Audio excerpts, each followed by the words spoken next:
Mother सुहाग online classes में आप सभी का स्वागत है। जैसा कि आप लोगों को सामाजिक विज्ञान के अंतर्गत नागरिक शास्त्र में पाठ 4 का अध्ययन करा रहे थे। इसमें पाठ का नाम है संस्थाओं का कामकाज। इसके बारे में आपको हमने बताए थे 3 प्रमुख संस्थाएं, व्यवस्थापिका, कार्यपालिका और न्यायपालिका। इनके विषय में आपको हमने चर्चा भी की थी कि जो संस्थाएं हैं प्रमुख रूप से 3 होती हैं। नंबर 1 याद आपको रखना है कार्यपालिका, दूसरी है व्यवस्थापिका और तीसरी है न्यायपालिका। इन्हीं तीनों के माध्यम से किसी भी देश का शासन व्यवस्था सुचारू रूप से चलाई जाती है। उसी के आगे हम थोड़ा सा आपको समझाने का प्रयास करेंगे कि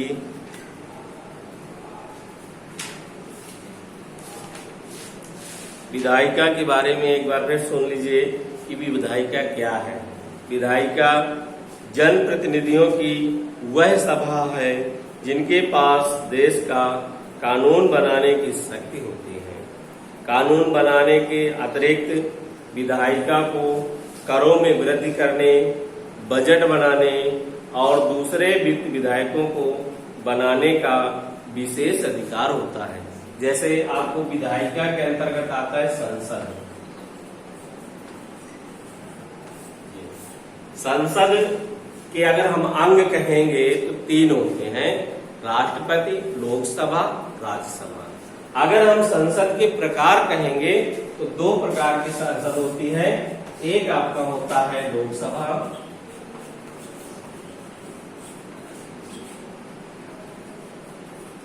और दूसरा होता है राज्यसभा। इसमें क्या अंतर है? लोकसभा के सदस्यों का चुनाव जनता द्वारा होता है और राज्यसभा के सदस्यों का चुनाव चुने हुए प्रतिनिधियों द्वारा होता है। इनका कार्यकाल 5 वर्ष होता है और इन सदस्यों का कार्यकाल 6 वर्ष होता है। ये अंतर है। और क्या अंतर है? अंतर ये है कि ये अस्थायी सदन है, क्योंकि हर 5 वर्ष बाद ये भंग हो जाती है।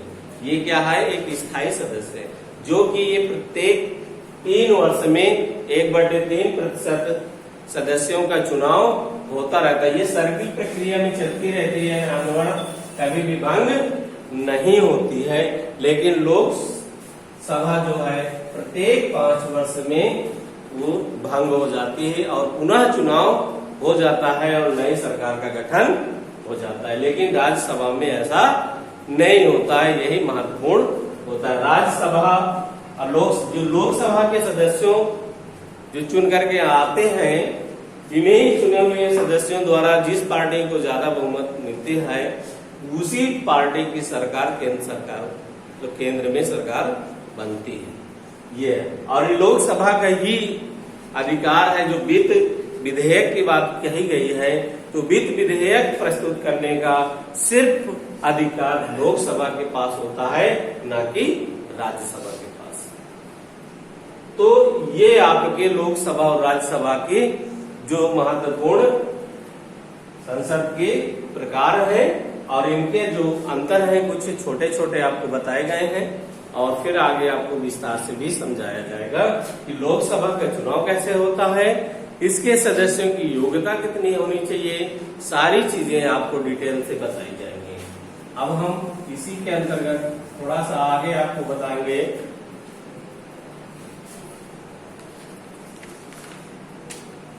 न्यायपालिका। न्यायपालिका के विषय में भी हमने कल चर्चा किया था कि एक राजनैतिक संस्था जिसके पास न्याय करने एवं कानूनी विवादों के नियमों का समाधान करना होता है। जैसे हमने आपको बताया थे न्यायपालिका के अंतर्गत आपको सर्वोच्च न्यायालय, उच्च न्यायालय, जिला न्यायालय और लोकल न्यायालय, सारी जो न्यायालय होती हैं वो क्या होता है? न्यायपालिका के अंतर्गत आती हैं। इसमें कार्यपालिका भी कल हमने बताया था कार्यपालिका का मतलब है व्यक्तियों का ऐसा निकाय जिसके पास देश के संविधान और कानूनों के निर्माण करने, निर्णय करने और उन्हें क्रियान्वित करने का अधिकार होता है। ये होती है आपकी कार्यपालिका। अब हम आपको बताएंगे सरकार क्या है। सरकार के बारे में भी आप थोड़ा सा समझ लीजिए, सरकार क्या है। ये सरकार, तो सरकार के बारे में समझेंगे।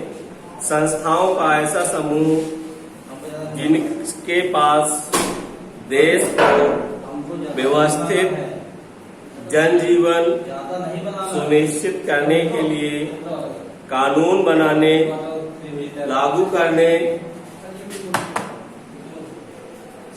करने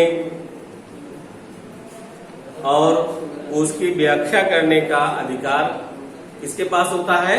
सरकार के पास होता है। सरकार का मतलब क्या होता है? संस्थाओं का ऐसा समूह है जिसके पास देश की व्यवस्थित जनजीवन सुनिश्चित करने के लिए, कानून बनाने के लिए, लागू करने के लिए और उसकी व्याख्या करने का अधिकार किसके पास होता है? सरकार के पास होता है। ये होती है सरकार। ठीक है, तो इस तरीके से आप लोगों को हमने आज लोकसभा, राज्यसभा और सरकार के विषय में समझाए हैं। सभी बच्चे इनको बुक के माध्यम से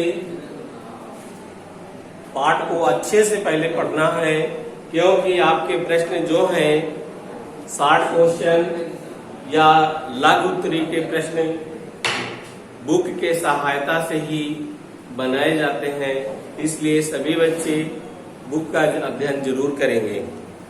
और इसी में थोड़ा सा हम राष्ट्रपति के बारे में बताएंगे। राष्ट्रपति किस परिस्थिति में संकटकालीन स्थिति की घोषणा कर सकता है? देखिए, इसमें होता है जो राष्ट्रपति के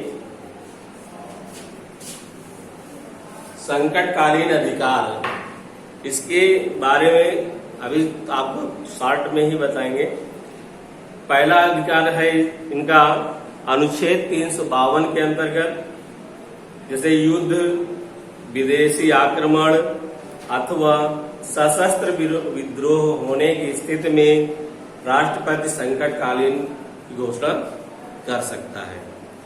तो यह अनुच्छेद किसके अंतर्गत है? 352 के। इसी तरीके है अनुच्छेद 356 में, जिसमें आपको जैसे राज्यों में राष्ट्रपति शासन लगाया जाता है, उसके बारे में इसमें बताया गया है। किसी राज्य के संवैधानिक मशीनरी के लिए या मशीनरी के विफल होने में अनुच्छेद 356 के तहत राष्ट्रपति शासन की घोषणा कर सकता है।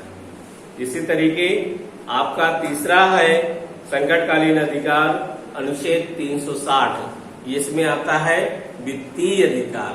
वित्तीय अधिकार का मतलब है देश के वित्तीय स्थिति खराब होने की स्थिति में, जब किसी भी देश की अर्थव्यवस्था गड़बड़ा जाती है या संकटमय हो जाती है, ऐसी स्थिति पर राष्ट्रपति के पास अधिकार होता है और उस अधिकार के तहत संविधान के अनुच्छेद 360 के तहत वित्तीय संकटकाल की घोषणा कर सकता है। तो ये आपके 3 महत्वपूर्ण राष्ट्रपति के संकटकालीन अधिकार हैं और यहीं तक आज हम रखेंगे। इसके बाद आपको अगले दिन बताया जाएगा। धन्यवाद।